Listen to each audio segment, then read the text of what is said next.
ให้เต้ามาให้เต้ามาโอ้ยเดิมว่าฝ่ายเส้นนี้ระได้มา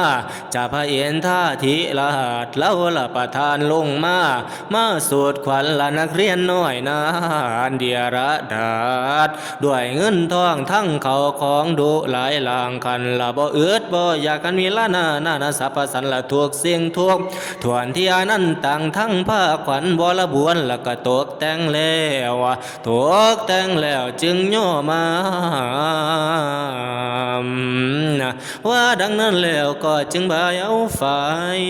ละอ้อมแก้วว่าละม่วงคู่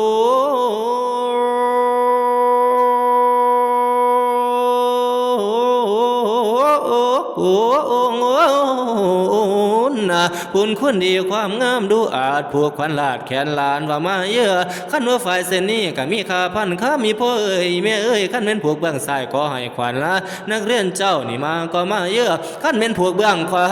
ขอให้ขวัญคุณครูเจ้านี่ละอยู่ละมาทุกหมู่ทุกองค์มาทุกตนละทุกคนนี่ก็ปูนเถิม